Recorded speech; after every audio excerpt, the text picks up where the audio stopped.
गुरो न प्राप्यते यत्नान्यत्रापि हि लभ्यते। गुरुप्रसादात् सर्वं तु प्राप्नोत्येव न संशयः। जमदग्निर्वसिष्ठश्च सप्तैर्ते ऋषयः स्मृताः। गृह्णत्वरद्य मया दत्तं तुष्टा भवतु मे सदा। ऋषि पंचमी भारतीय सनातन परंपरा के संवाहक सप्त ऋषियों के आदर्शों एवं मूल्यों को जीवन में उतारने की प्रेरणा देने वाले पर्व ऋषि पंचमी की सभी देशवासियों को हार्दिक बधाई एवं शुभकामनाएं। बंदो मुनिपद कंज रामायण जेहि निर्मयो। सखर सुकोमल मंजू दोष रहित दूषण सहित।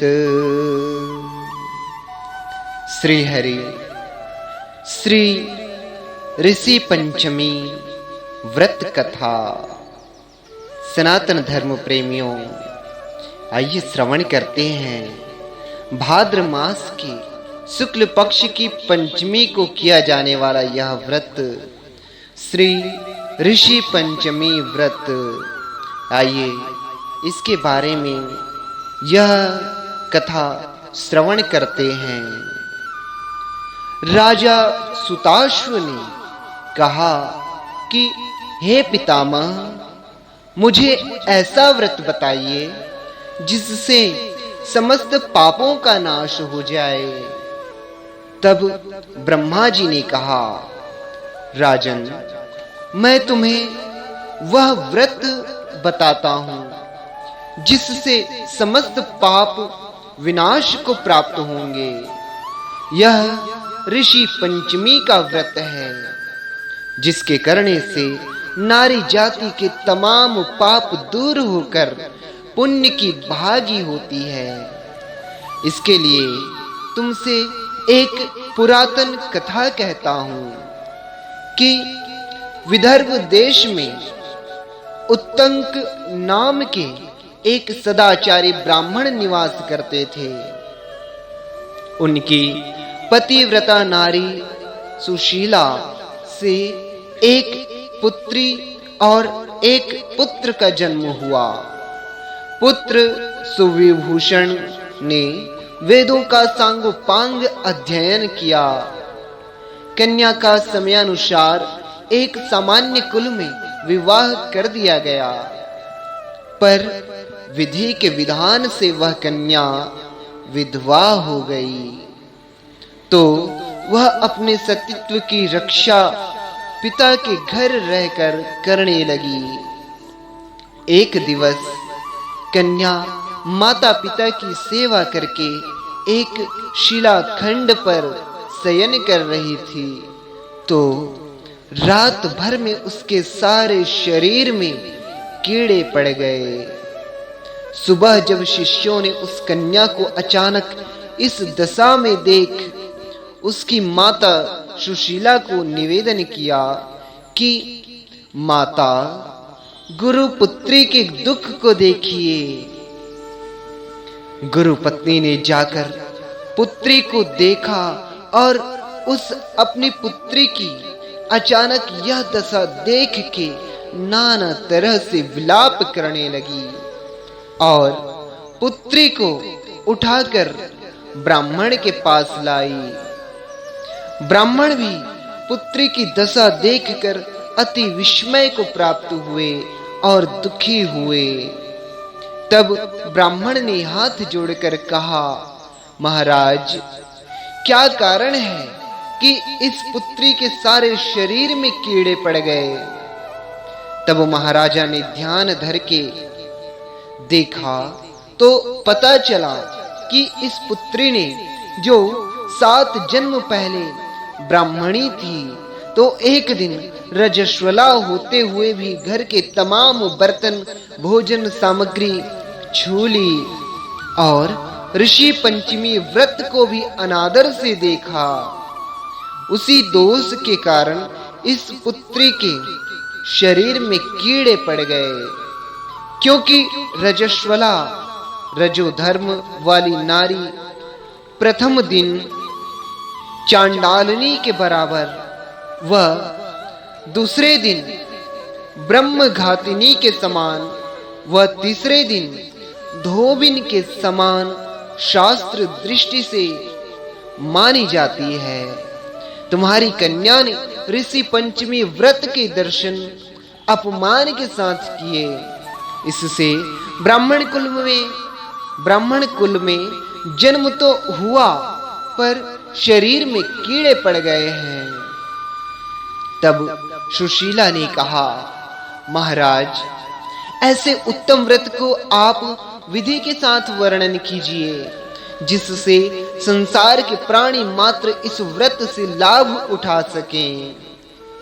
ब्राह्मण बोले, हे सहधर्मिणी, यह व्रत भाद्र मास की शुक्ल पक्ष की पंचमी को धारण किया जाता है। पंचमी के दिन पवित्र नदी में स्नान कर व्रत धारण कर सायंकाल सप्तऋषियों का पूजन विधान से करना चाहिए। भूमि को शुद्ध गौ के गोबर से लीप के उस पर अष्टकमल दल बनाकर नीचे लिखे सप्तर्षियों को स्थापना कर प्रार्थना करनी चाहिए। महर्षि कश्यप, अत्रे, भारद्वाज, विश्वामित्र, गौतम, जमदग्नि, वशिष्ठ महर्षियों की स्थापना कर आचमन, स्नान, चंदन, फूल, धूप, दीप, नैवेद्य आदि पूजन कर व्रत की सफलता की कामना करनी चाहिए। इस व्रत को करके उद्यापन की विधि भी करनी चाहिए। चतुर्थी के दिन एक बार भोजन करके पंचमी के दिन व्रत आरंभ करें। सुबह नदी या जलाशय में स्नान कर गोबर से लीप कर सर्वतोभद्र चक्र बनाकर उस पर कलश स्थापन करें।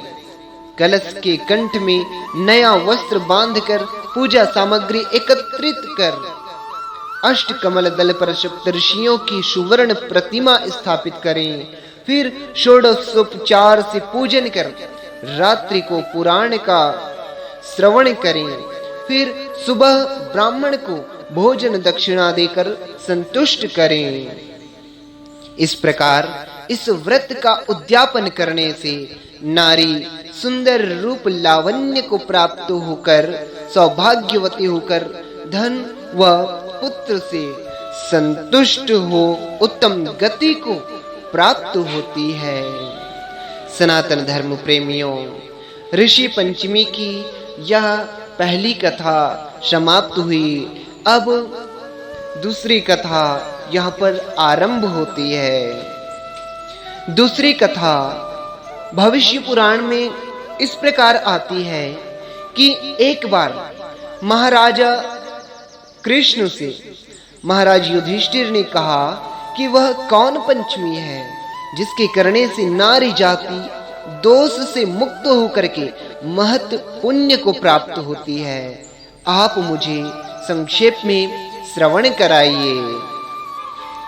तब भगवान कृष्ण जी ने कहा, राजन, भाद्रपद मास की शुक्ल पक्ष की पंचमी को ऋषि का व्रत करने से नारी रजस्वला से मुक्त होती है, क्योंकि जब इंद्र ने वृत्रासुर को मारा था तब ब्रह्म हत्या का एक भाग नारी के रज में, दूसरा नदी के फेन में, तीसरा भाग पर्वतों, चौथा भाग अग्नि की प्रथम ज्वाला में विभक्त किया था। इससे हर जाति की नारी रजस्वला होने पर प्रथम दिन चांडालिनी, दूसरे दिन ब्रह्मघातिनी और तीसरे दिन धोबिन की तरह दोषी होती है। इससे उस दिन प्रति वस्तु छूने से अपवित्र होकर दोष होता है। इस ऋषि पंचमी व्रत के करने से यह दोष मुक्त होकर नारी पवित्रता को प्राप्त होती है। हे राजन, विदर्भ देश में एक श्येनजीत नाम का राजा था और उसी राज में एक सुमित्र नाम का विद्वान ब्राह्मण था। उसकी पत्नी का नाम जयश्री था। एक दिन वह रसोई घर में रजस्वला धर्म को प्राप्त हो गई और वह समयानुसार भोजन आदि वस्तु छूती रही। इस प्रकार समय पाकर दोनों पति पत्नी की मृत्यु हो गई। मरने पर ब्राह्मणी का कुतिया का जन्म हुआ और ब्राह्मण को बैल का जन्म लेना पड़ा, पर दोनों को अपने तप के प्रभाव से पूर्व जन्म की बातों का स्मरण बना रहा। यह दोनों प्राणी अपने ही पुत्र के घर में पुनः जन्मे। एक दिन पितृपक्ष में ब्राह्मण कुमार ने अपने पिता की श्राद्ध तिथि में विधि के साथ ब्राह्मण भोज रखा और अपनी पत्नी से स्वादिष्ट पकवान खीर आदि बनवाकर तैयार की। भाग्यवश एक सांप ने उस खीर में जहर उगल दिया। यह हाल वह ब्राह्मणी कुतिया बनी देख रही थी, तो उसने सोचा कि अगर ब्राह्मण खाएंगे तो मृत्यु को प्राप्त हो जाएंगे, इससे मेरे लड़के को हत्याओं का भारी पाप लगेगा। इससे उस खीर को कुतिया ने जानबूझकर झूठी कर दी। उस बहू ने कुतिया को इतनी मार मारी कि उसकी कमर तोड़ दी और खीर फेंक कर दूसरी बना ली। फिर श्राद्ध कर सब ब्राह्मणों को भोजन कराया। रात को कुतिया ने जाकर अपने पूर्व पति बैल से दिन में होने वाली सारी घटना बताई, तो बैल बोला, प्रिय, तुम्हारे पाप के संसर्ग से आज मुझे बैल होना पड़ा और आज मेरे लड़के ने दिन भर मेरा मुंह बांध कर जोता है और अभी तक एक मुट्ठी घास भी नहीं डाली। यह सारी बातें वह ब्राह्मण बालक भी सुनता रहा, जिससे वह बड़ा दुखी हुआ। माता पिता को भोजन देकर वह दुखित मन से चला गया। उधर ऋषियों को दंडवत करके पूछा, महाराज, मेरे माता पिता कुतिया बने और बैल की योनि में है, वह किस प्रकार इस योनि से छुटकारा पा सकेंगे? तो ऋषियों ने बताया, तुम्हारे माता पिता ने रजो धर्म दोष से कुतिया व बैल का जन्म पाया है। इससे तुम घर जाकर विधि से उत्तम व्रत ऋषि पंचमी का करके उसका फल अपने माँ बाप को समर्पण करो, जिससे वह पशु योनि से मुक्त होकर स्वर्ग प्राप्त करें। मुनियों से विधि सुनकर ब्राह्मण पुत्र ने घर आकर विधि के साथ सर्वान्न सहित भाद्रपद शुक्ल पंचमी की ऋषि पंचमी का व्रत किया और श्रद्धा से उस व्रत का फल उन अपने माता पिता को समर्पण किया, जिसके प्रभाव से वे इस क्रूर योनि से छूटकर दिव्य देव विमान पर आरूढ़ हो स्वर्ग को प्राप्त हुए। हे राजन, जो स्त्री इस व्रत को विधि के साथ करती है तथा श्रद्धा से सप्तर्षियों का पूजन करे, वह नारी भयंकर दोष से छूटकर शीघ्र ही धन, पुत्र, पौत्र आदि सुख सौभाग्य रूप को पाती है। इस व्रत को करना नारी जाति का मुख्य कर्तव्य है। इससे मन, शरीर आदि दोष मुक्त होते हैं। जो फल तीर्थों के करने से प्राप्त होते हैं, वे इस ऋषि पंचमी के व्रत करने से अनायास नारी जाति को मिलते हैं। सनातन धर्म प्रेमियों, इस तरह से ऋषि पंचमी व्रत कथा यहाँ पर समाप्त होती है। फिर श्रवण करेंगे शुक्ल पक्ष की सप्तमी को, अर्थात भाद्रपद मास के शुक्ल पक्ष सप्तमी की जो व्रत कथा है, संतान सप्तमी व्रत कथा, हम आगे श्रवण करेंगे अगली कड़ी में। तब तक के लिए जय जय श्री राधे, जय जय श्री राधे।